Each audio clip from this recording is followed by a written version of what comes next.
Hey, Stephanie, that Spike Jonze movie, Her, the one about the guy that falls in love with Yeah, I his saw it. phone. Really? What? People fall in love with their phone?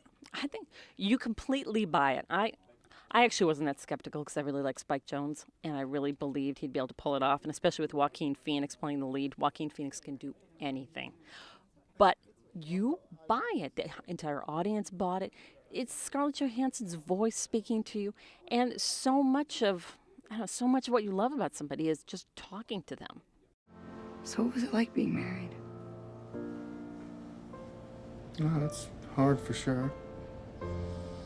But there's something that feels so good about sharing your life with somebody. How do you share your life with somebody? Well, we grew up together. I used to read all of her writing, all through her master's and PhD. And she read every word I ever wrote. We were a big influence on each other. I don't know why you're skeptical. Well, I don't know. I suppose I'm just upset with the way that society is going. But it kind of reminds me of so many different movies that we've seen over the years. Yeah, it brought to mind some great movies about artificial intelligence that I want to go back and see. So, of course, artificial intelligence, I automatically thought of AI. So the early Spielberg? Yeah, the early Spielberg with Haley Joel Osment, and the last great thing that he did.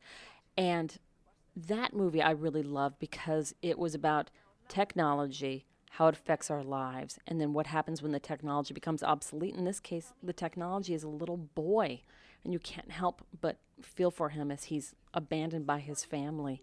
And it was a heartbreaking look at the world. There's so many, Blade Runner, another great movie about robots, but there's so many of them that are dystopian that don't have as much of a heart as that did, and it made me weep, and I really want to go back and see it. What about that one, Frank and whatever it was called? Frank and Robot. I liked that movie. It was I didn't know very you'd good. seen that. I did see that. Yeah, I like that a lot, too. I love Frank Langella, and I love the idea.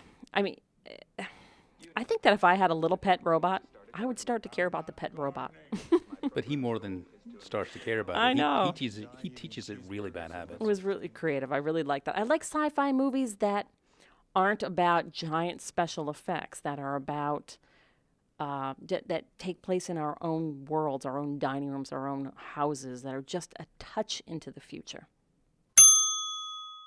I really love it when science fiction movies show how, I suppose, technology makes things so personal. I immediately think of Sleeper, that great early Woody Allen movie. I always forget about Sleeper as science fiction. I always just think of it as a comedy, but of course it is. But it's also painfully funny. I mean, you haven't lived until you've seen Woody Allen beating back a giant pudding with a broom.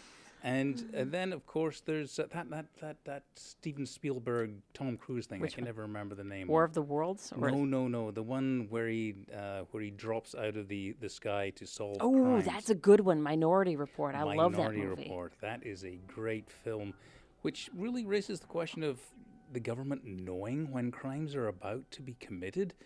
Where have I heard about that recently? The NSA is watching you right now, Euan.